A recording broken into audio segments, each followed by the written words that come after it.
In today's episode, we're going to talk about 4 tips for your resume as a web developer.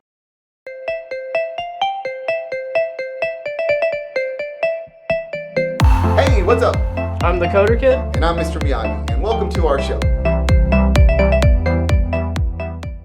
So the first tip that I'm going to start out with is having a tools and technologies section. Right. And kind of where to place that. Okay. So we've talked about it in a previous video before, so we're both on the same page. Right. So you should have a section that has tools and technologies that you've used. And where I place my section, it's a tiny section. It's not even like if you're thinking of a columned resume with 4 columns, it just takes up that one column. Right. And it's in the top left-hand corner of my resume, because I look at it from, as humans, we read from top left to right. Yep. So that's where I put it. Where do you put yours? Yeah, well, mine's a little different because I have an extensive places that I've worked at. So I kind of, when I put my tools and technologies, I explained it in my last in the last video that we did.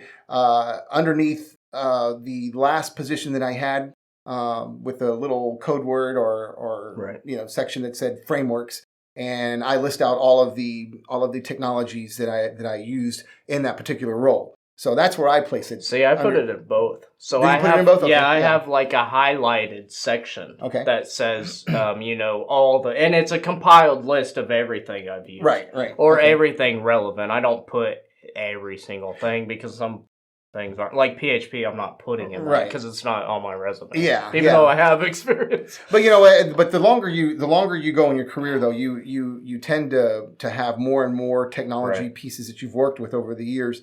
And I think I alluded to it in the last video that we did, touched on resumes, was that, some of the technologies, they're going to be outdated, they're not used anymore or anything like that, and I think you can't go wrong with either one, because when a recruiter looks at your tools and technologies, or they just look at your resume in general, they want to see if the tools and technologies that you've used are what they're looking for. And if you have it at the top left, like you're saying, and if you have it at each one of your jobs, especially if your latest job is at the top, and you've got your frameworks at the at the bottom of that particular job description, then they can quickly scan and see if you have what they're looking for. And that's what you're trying to catch. You're trying to catch their attention, because for recruiters and even developers, because when I look at resumes, I'm looking, like, you get 30 seconds, if that. I think that might be generous. Before they just disregard it. So you have to catch their attention, and that's a way to do it. So if you have, with JavaScript, if you have experience with Vue or React or Angular, those are hot technologies. You want those very visible. Very visible, yes. And that's why I put the first tip as that. So you have a second tip for us. One of the things that you need to also have on your resume at the top would be a external links section. External links section that outlines links to your GitHub, your LinkedIn profile, if you've done any type of professional YouTube channels where you talk about professional technological topics and things like that. Those external links are a gateway into what your experience is, it gives us a view. Like, we'll click on those. I go to the extent sometimes if somebody's like, hey, I was lead developer at this website, and they put the website link, I'll go to that website and see how they structure their CSS and stuff. I'm that anal. I'm But, like, those things are helpful. Like, your blog can make you stand out. A lot of people don't have these things. So if you have them, put it. But does that mean, so I go put my Facebook page on there and stuff like that? No? No. Facebook, that's a no-no, because you don't want prospective employers to go looking into your Facebook, profile, your Facebook page, because a lot of that is personal. It doesn't have anything to do with your professional career, and we all do questionable things on social media, and opinions vary. you may offend somebody that's looking. Well, so that's the key. Then it's got to be relevant for web development or relevant. Whatever you're applying for, and that's the important. Don't just put a whole bunch of links you're associated with. Put it stuff we click on. We can learn deeper about your experience. It might separate you from the pack. Oh, yeah. That's what we're trying to do. Yeah, no Facebook, no Instagram, but one of the things I can't stress enough is that having your LinkedIn profile in there is essential. It really is. And we touched on this on the last video about your LinkedIn profile and how powerful it can be, because whether a recruiter's looking at your resume in a hard copy page, or they've got a Word document or PDF with a link to your LinkedIn page, LinkedIn is hot right now, and you can decorate it, and you can see in far greater detail certifications that you may have gotten from Microsoft, or certifications that you took, when you've subscribed to LinkedIn Learning or something like that. Once you complete those courses, those certificates are there. The endorsements, if you take their endorsement assessment, they actually endorse they officially endorse your skill set for, let's say, C# or for SQL or for ASP.NET. Those are powerful things that validate your experience and your know-how. And something I've learned to do on LinkedIn is to be a little more active. What I did was I set up a LinkedIn. It had all my previous experience, like a resume, but I already have a resume. So if you go to my LinkedIn, it's really like the same thing. But I think that what you can do on your LinkedIn is, build that social network on it. Actually have some activity. You can even do blogs on there. You don't even have to have a website. You can write a post. I've seen people do that. Right. Kind of just be active. Show that you're a part of the community. And that's for everything you post. So if you're posting a YouTube channel, probably not like a vlogging YouTube channel, probably something if you talk about like what we do, dev things. So the third tip that I have is resume layout. I think this is pretty important, especially not only for like new grads, but really important for that too. So usually in a resume, you'll have different sections. You might have education, you might have projects, you might have, your work experience. Find out, there's no rule on where to layer that up, which one goes to the top, which one goes to the bottom. So use that. If I put education at the top, where I am in my career right now as a senior developer, and I put education and it's some small state school in Oklahoma, it doesn't really make sense, because that's the first thing they're going to see. We read top to bottom.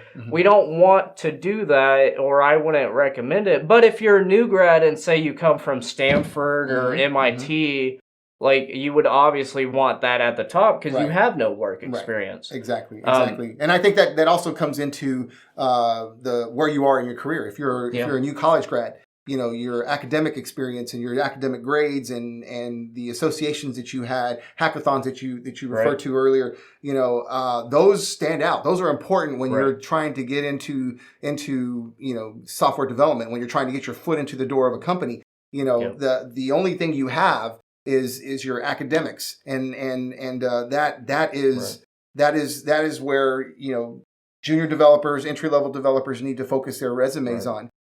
For developers that have 5 years or more experience, it tends to be a little different. Now you're talking about getting your work experience at the top, in the order of your latest job that you're currently at, all the way down to previous jobs.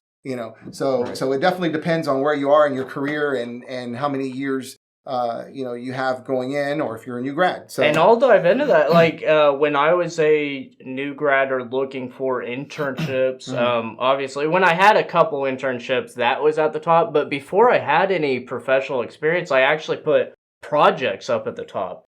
Because that separated me from other people who only did coursework, or so you can do some things, whereas projects were at the top and front center of my resume. And now they're like in the lower left. They disregard it probably a lot of times. But they used to be in a different position. And that's the thing, you have to change from based on your experience and your growth. where to put that. And sometimes these sections will disappear. You don't have to put everything on there. Like, I think on my education section, I put a little more on there, like my GPA being 3.5 or whatever. But it took up lines. So now my education, I think I only have my school name and the computer science. But I try to, because I'm saving lines, I'm trying to... You don't keep your GPA on there? No, I don't think so. It might be because that's so small. But I think I put some other stuff like, Dean's List or something like that. Well, hell, even... Even at 20 years, I still have my GPA and Dean's List on my resume. So, but we talked about that in our last video. That's why I have too many pages on my resume. But nobody's looking at that and being like, "Oh, no, not at this point in my career." Now, maybe for a junior developer or a mid-level. When he was 20, he made the Dean's List. I mean, and it's cool, and it's really hard taking those things off because it is an accomplishment. It is, yeah. I mean, I have a problem with we talked about taking Seagate off mine, which was my first internship, just because the emotional attachment there. I'm like, that was a big accomplishment. And it was a reputable company too. Right. Very reputable. And see, that's a problem, that I have on my resume too, because back in the 90s, my first IT job was with Lucent Technologies, right? And back then, which was Lucent Technologies is a pretty big company. Yeah, see, I don't it's a big know deal. What it is. Well, it's but today it probably doesn't mean anything, but it means a lot to me. And I have a hard time separating that and letting it go and putting it out to pasture because Lucent Technologies just really isn't as, you don't think of it as a big company now these days. But back in the day, it was a really big thing. Before the big telco hit and all these companies that just went away magically, it was one of the big players. So you have the final tip for us. Yeah. What's the final tip? Yeah, well, one of the biggest pet peeves that I have, because I've done interviews in the past, and I do them even today, and Drew has done interviews. We've done interviews together. The biggest thing that I would tell anyone who is constructing their resume and putting in their work experience is to know and be able to explain in detail each work experience on your resume. It's very, very evident if you exaggerate what your work experience is and your duties that you have, at that particular position, if you can't explain it in detail, and if you can't whiteboard your last project that you worked on, you're going to be exposed. Right. And I ran into this exact same situation not too long ago. We interviewed someone, his resume looked outstanding. Right. Looked really good. Yeah, looked really good. And I just, I threw a softball, what I thought was a softball question out at him. Explain to me what your last project was, and get up on the whiteboard and show us your process flow of how your flow of that how that system how that system out. What was the system layout? How did saving something flow down the line to the eventual saving of a database? And if you can't whiteboard a system that you developed or a system that you worked on, and that you said in your, so the key point is that's not a bad thing if you only worked on a small piece, but if your resume is saying that I did this whole system from scratch, you should probably be able to architect it and out. in this particular instance, this interviewee had it on his resume that he had revamped this whole system and came up with a new architecture. So I asked him to simply explain it. Show us on the whiteboard what was the process flow, and he couldn't do it. So that you have to know, and you have to be able to explain in detail what your work experience is. I can't stress that enough because interviews that go south really quickly are those type of interviews where you just don't know and you can't explain. And you probably wouldn't have looked bad if you didn't put it on your resume. Right. You could have still succeeded, but we can only go off what's in front of us. Right. So we're going to ask you questions according to what you have on there. If you don't know something well enough, we're probably going to get you. Yeah. And we're going to, we're just gonna have fun with it because, or some people have fun with it. If you start stumbling, they're like sharks. Yeah, they will smell really blood. They smell blood in the water, and they will come in and they will attack and ask even more harder questions. And so just save yourself from that situation. Don't put it on there. Yeah. Same thing with technologies. We talked about the tools section, and there's a push and pull here because you'll put technologies, or maybe you'll feel like you want to put technologies on there because they're hot topics. Right. I saw React once, so I'm gonna put React on it, but be prepared that in the resume, in the interview, we're gonna ask, talk about especially if the job is for React, we're gonna dig into that. And if you can't back it up, then it's better not to put. Don't lie on your resume, right? So, I would preface that. My experience with React probably was just basic, and then explain what the basic functionality of it was. Because these front end frameworks they're very complex. There's a lot that you can dig into, and if you only did a small snippet of it, and utilize just a small piece of that framework, then it's okay. Right. In my opinion, it's okay to put it on there, but just don't exaggerate. Yeah, and be able to back it up in the interview. Because some people, like you did React for a small stint, right? A couple months, and you're going to have it on your resume, maybe very tiny. Right. But some people take that and run with it and act like it's been like a year of React development, and then you figure out that it's really not. So, as long as you're upfront and they ask you about it and you're like, look, I only touched it for a few months, but I think I can do it. I think I can go further.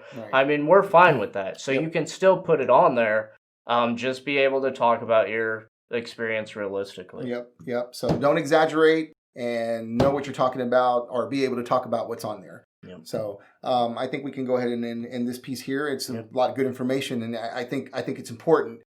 Because when you structure your resume and you go in and you need to discuss your resume, it's very important. These tips will really help you, and not just in getting an interview, but actually going in and going through the interview process when you're getting grilled. Because you're already adding nerves to the equation. Let's do the most we can. And hope that the people that are interviewing you are trying to help you and make you feel relaxed, because once, like Drew said, once they see that you may be BSing on your interview, or BSing on your resume, they're gonna be like sharks in with blood in the water. They're gonna really go after you. So, anyway, you guys let us know what you think in the comment section, and with that, we'll close the video.